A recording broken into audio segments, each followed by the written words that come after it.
하나님께서 우리들에게 선교의 마인드를 허락하신 그 마음이 얼마나 감사한지 저는 모릅니다. 참 이 작은 교회를 통해서 저와 여러분의 마음속에 선교하라는 이 마음이 우리에게 하나님께서 주시고 우리는 선교주의를 드릴 수 있는 것입니다. 그리고 하나님 앞에 정성을 다하여 선교 헌금도 드릴 수 있는 것입니다. 왜 선교하십니까? 라는 말씀을 선포할 때마다 하나님의 능력이 저와 여러분의 마음속에 임할 수 있기를 축복합니다. 아멘. 참 정보가 많은 시대이지요. 정보가 너무 많다 보니까 무엇을 어떻게 어디에서 받아야 될지 모릅니다. 무엇이 참 진리인지도 모릅니다. 누가 진리의 소리를 하고 있고 누가 거짓의 소리를 하고 있는지조차도 우리는 분간을 할 수 없을 정도로 정보의 바닷속에 우리는 살고 있는 것입니다. 그래서 너무 많은 정보는 없는 이보다도 못하다라는 말이 있습니다. 제가 가지고 있는 USB는 성경책보다 좀 작은 USB가 있습니다. 우리가 보통 USB는 손가락만 하죠? 그것도 큰 것입니다. 제가 가지고 있는 성경책만한 이 USB 안에는 1000기가 정도의 용량인데요. 엄청난 많은 정보를 세이브할 수가 있죠. 이 속에는 엄청나게 많은 그런 책과 주석과 그리고 크리스찬의 영어와 각종 세미나 자료와 여러 가지의 논문 자료와 수많은 정보들로 가득 채워져 있습니다. 그런데요, 어디에서 어떻게 무엇을 사용해야 될지 저도 모릅니다. 너무 많다 보니까요, 어디가 어디에 무엇이 있는지조차도 모릅니다. 정리가 안 된 것입니다. 그러다가 어느 순간 이 말씀을 발견하였습니다. 우연히 발견한 내용이 있지요. 열방을 향해 가라 라는 책을 하나 발견했습니다. 이 책의 내용을 한번 다 같이 볼까요? 존 파이퍼 목사가 이렇게 말씀하였습니다. 선교는 교회의 궁극적인 목적이 아니다. 예배가 없는 곳이 존재하기에 선교가 있다. 선교가 아니라 예배가 최종 목적이다. 선교는 임시로 필요하지만 예배는 영원하다. 그러므로 예배가 선교의 목적이 된다. 도대체 무슨 말인지 압니까? 솔직히 알고 있는 분, 지금 이 존 파이퍼 목사님이 무슨 말을 하고 있는지 도저히 모릅니다. 예배가 중요한 것인지 선교가 중요한 것인지. 여러분에게 질문합니다. 예배가 중요합니까? 선교가 중요합니까? 예배가 중요해요. 이야, 역시 참 훈련된 성도님들이시고 예배가 중요합니다. 그런데요, 두고 보십시오. 이 존 파이퍼 목사님은 선교가 그만큼 중요하다고 이야기합니다. 잘 들어보십시오. 우리가 교회의 목적이 예배라고 생각을 합니다. 그렇다면 예배에 자주 빠지는 분은 마음이 불편할지도 모릅니다. 교회의 목적은 선교라고 말하는 사람이 있습니다. 선교를 잘하지 않으신 분은 마음이 불편할 때도 있습니다. 그럴 수 있겠죠. 교회의 우선은 예배입니다. 어떠한 봉사도 아닙니다. 보조교사도 아닙니다. 세미나도 아니고요. 한글학교도 아니에요. 교회에 세워진 목적은요, 예배드리기 위해 세워졌지요. 하지만 선교하지 않는 교회는 또 교회가 아니라고 했어요. 그래서 이 존 파이퍼 목사는 예배의 목적이지만은 선교의 강조성을 두고 있다는 이야기죠. 그래서 강한 부정은 강한 긍정을 나타낸다라는 말이 있지요. 예배를 지금 강조하고 선교를 부정한 것처럼 느껴지는데요, 선교를 부각시킨 것입니다. 성경에서도요, 하나님을 찬양하라, 하나님을 예배하라 라는 말씀이 이 안에 너무나도 많습니다. 아마 창세기에서부터 계시록까지 하나님을 찬양하라는 말밖에 없어요. 하나님을 예배하라는 말씀이 가득 차여 있습니다. 그렇다고 해서 딱 한 번 나온 말씀이지요. 지상 명령은 같은 내용으로 딱 한 번 말씀이 나옵니다. 그렇다고 해서 선교가 중요하지 않다고요? 큰 오산입니다. 저는 교회가 세워지는 목적이 선교라고 말하고 싶습니다. 선교하라고 선한 믿음교회가 세워졌다는 것을 믿어 의심치 않습니다. 하나님이 가장 기뻐하시는 것이 교회 개척이라고 말씀을 드린 적이 있습니다. 왜요? 교회 개척은 전도의 대상된 그런 목적이 최고이기 때문에 그렇습니다. 그래서 하나님이 가장 기뻐하시는 것은 교회 개척입니다. 바로 선교가 교회 개척을 담당하고 있다는 것입니다. 지금 존 파이퍼 목사님이 뭐라고 하셨어요? 예배가 없는 곳에 우리의 마음을 보내는 것이 선교라고 했어요. 선교의 목적이 뭐라고요? 예배를 만드는 것입니다. 얼마나 큰 일을 담당하고 있는 줄 아십니까? 그만큼 선교가 중요하다는 것입니다. 왜 선교에 왜 물질을 보내요? 왜 물품을 보냅니다? 그곳에 예배가 없는 곳에 하나님을 찬양하는 예배를 세우기 위해서 우리는 선교의 일을 하는 것입니다. 왜 선교하십니까? 라는 질문에 그렇구나 라는 것을 이제 아셨을 것입니다. 우리의 선교의 목적은 예배가 없는 곳에 예배가 존재하도록 돕는 것이 바로 선교입니다. 아멘. 예배 없이 교회가 될 수 없듯이 선교 없이 교회라고 부를 수 없는 것입니다. 그렇다면 여러분께서는 왜 선교의 사명을 지금 감당하고 계십니까? 왜 우리 선한 믿음교회는 매월마다 첫 주를 선교 주일로 보내면서 선교를 이렇게 강조하고 있을까요? 내가 하고 싶다고 해서 목회자의 마인드가 그러니까 성도들에게도 그렇게 가르쳐야지, 옆 교회도 그렇게 하니까 우리 교회도 선교해야지, 어쩔 수 없이 하는 것이 아닙니다. 우리가 이것을 선교하는 것은요, 선교는 하나님의 명령이기 때문에 우리가 하는 것입니다. 누가 눈치를 보고 하는 것이 아니라 이것은 당연히 지켜야 할 하나님의 말씀이기 때문에 우리는 선교에 감당하고 있는 것입니다. 15절을 한번 볼까요? 또 이르시되 너희는 온 천하에 다니며 만민에게 복음을 전파하라. 이처럼 명령하신 이유가 있지요. 예수님이 부활하신 것을 누가 제일 먼저 보았습니까? 어머니 마리아가 보았죠. 그리고 막달라 마리아가 보았습니다. 이 두 여인이 많은 사람들에게 예수님께서 부활하셨다라고 이야기를 했는데 믿지를 않았어요. 예수님이 직접 제자들에게 나타났죠.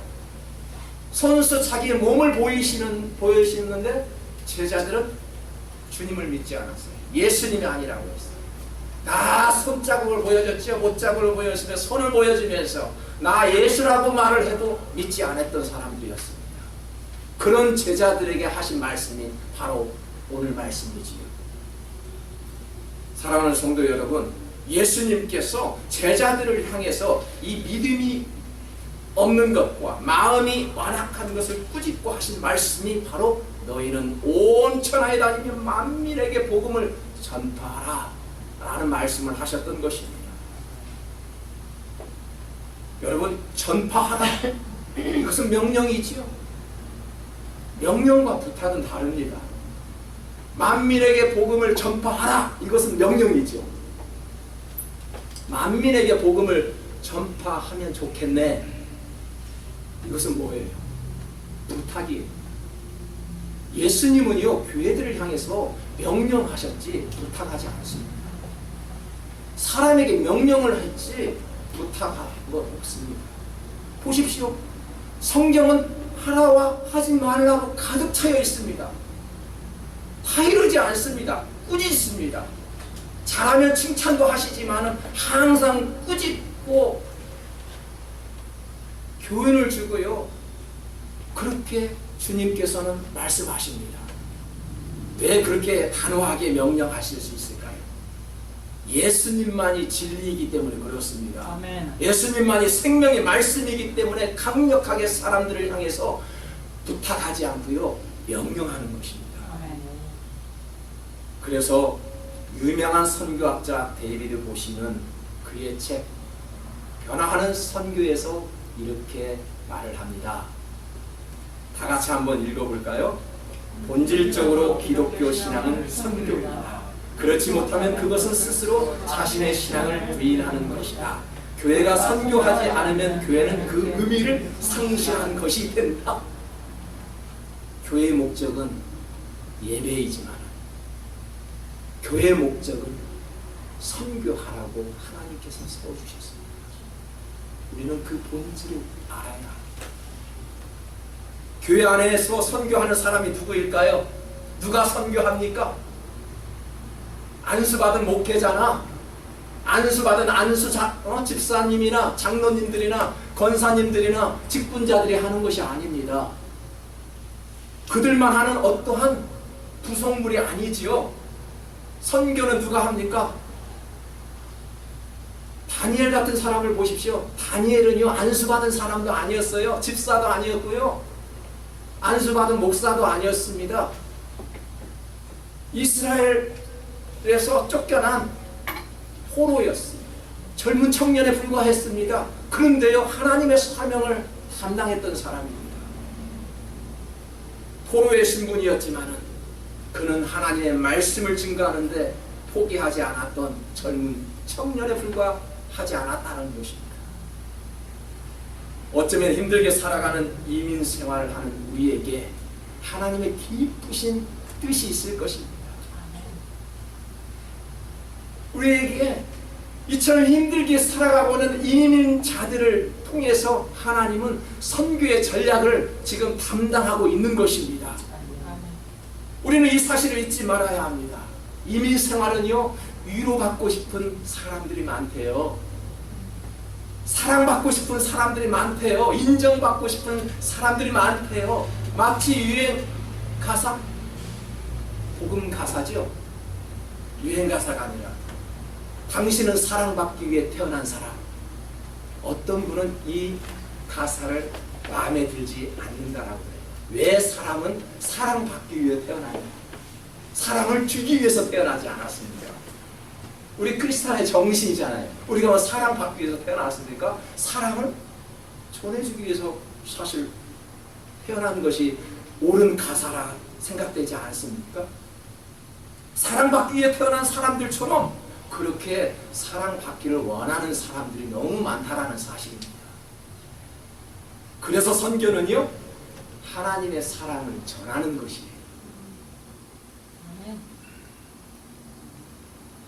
하나님의 사랑을 전하지 않으면 누가 하나님의 사랑을 전할 수 있을까요? 우리가 물품을 보내드려도요, 그 안에는 하나님의 아가페적인 사랑이 또 담겨져 있어야만이 그게 올바른 선교라고 가르칩니다. 어떠한 봉사도요, 어떠한 신앙의 봉사도요, 사랑에 근거하지 않으면 아무 필요 없다라고 성경은 말씀합니다. 고린도전서 13장 1, 2절을 보니까 내가 사람의 방언과 천사의 말을 할지라도 사랑이 없으면 소리나는 구리와 울리는 꽹과리가 되고, 내가 예언한 능력이 있어 모든 비밀과 모든 지식을 알고 또 산을 옮길 만한 모든 믿음이 있을지라도 뭐가 없으면, 사랑이 없으면 아무것도 소용이 없다라는 것입니다. 우리가 신앙생활을 하면서 아무리 많은 이웃을 구제하고요, 다른 사람을 위해서 자신의 몸을 불사른다 할지라도요, 사랑이 담겨있지 않으면 꽹과리와 같은 소리밖에 나지 않는다는 것입니다. 우리가 사랑에 근거하지 않는다면 하늘나라에 가서 상급을 받을 때에도 아무 상관이 없다는 것입니다. 신앙생활은요, 하나님께서 주신 열정으로 하는 것입니다. 하나님께서 주신 뜨거운 마음으로 하는 것입니다. 신앙생활은요, 하나님께서 주신 넓은 마음과 그 사랑으로 하는 것이 신앙생활입니다. 나도 선교사가 될 수 있다 라는 설교를 많이 들어보았지요. 많은 교회에서 그렇게 외칩니다. 나도 선교사가 될 수 있다. 많은 설교를 듣지만은 선교의 마음은요, 하나님이 열어주셔야 할 수 있는 것입니다. 목사가 되면 아무나 개척할 수 있다라고 생각합니다. 천만의 말씀입니다. 목사 안수 받으면 아무나 개척할 수 있다고요? 하나님의 개척의 정신을 넣어줘야 개척할 수 있는 것입니다. 아멘. 성도는요, 아무나 교회 다니는 줄 압니다. 하나님께서 초대해 주셔야 교회에 나올 수 있는 것입니다. 아멘. 착각하는 사람들이 많거든요. 누가 오라고 해서 교회 온대요. 천만의 말씀입니다. 사람은요, 아무리 오라고 해도 말을 듣지 않아요. 하나님이 보내주셔야 가는 것입니다. 보십시오. 작은 교회, 특히 개척교회 누가 다닐 수 있습니까? 하나님께서. 그래, LA에 작은 교회가 있더라. 이제 막 세워진 교회가 있는데 아주 신실하고 아주 그냥 진실하고 그렇게 내가 보인다. 누가 가서 함께 협력하는 선을 이루지 않을래? 그런 마음이 있기 때문에 우리가 여기 오지 않았습니까? 사실입니다. 많은 사람들은 그래요. 작은 교회 가면은 부담이 간대요. 그래서 작은 교회를 섬기지 않으려는 그런 성도들이 많이 있습니다. 왜 그럴까요? 사명감과 희생이 없으면 그렇게 말할 수 있습니다. 사명감과 희생이 없으면 그렇게 말할 수 있는데, 반면에 우리는 뭔가 사명감이 불타오르고요, 희생 정신이 있기 때문에 지금 이 자리에 있는 것이지요. 하나님이 그 마음을 보신다는 것입니다. 10여 년 전입니다. 미국에 이민을 오기 전에 여기저기 많은 교회를 탐방해 본 적이 있어요. 제가 아는 목사님이 교회를 개척하였습니다.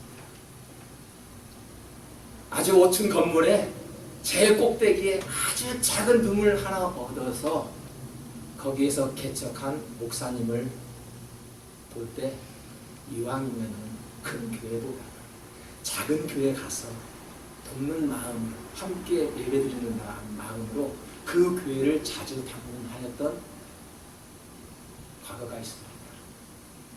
그 교회는 전 성도가 7, 8명 정도밖에 없습니다. 의자가 12개 정도밖에 놓여 있지 않았던 아주 초라한 초미니 스몰 그룹이었습니다. 그런데 하나님께서 저를 미국 가기 전에 몇 번을 보내주셨습니다. 옆에 교회는요, 유명한 대형 교회가 우뚝 솟아올랐습니다. 그런 환경 속에서 이 작은 교회를 누가 올까라고 생각해 보았습니다. 도저히 오실 분들이 안 계실 것 같아요.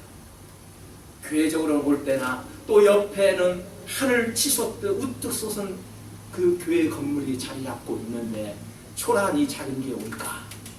어느 날이었습니다.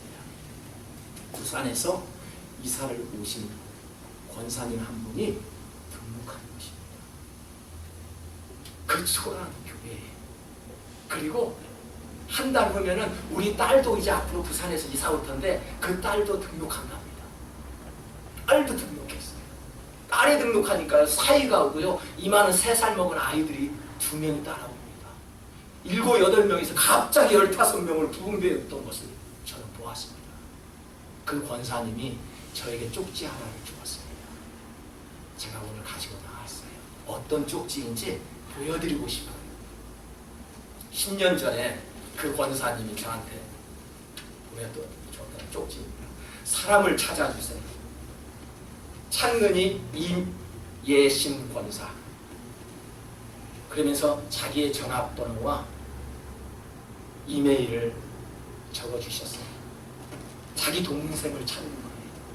30년 전에 동생과 헤어졌는데 미국으로 갔던 것을 내가 기억을 한다.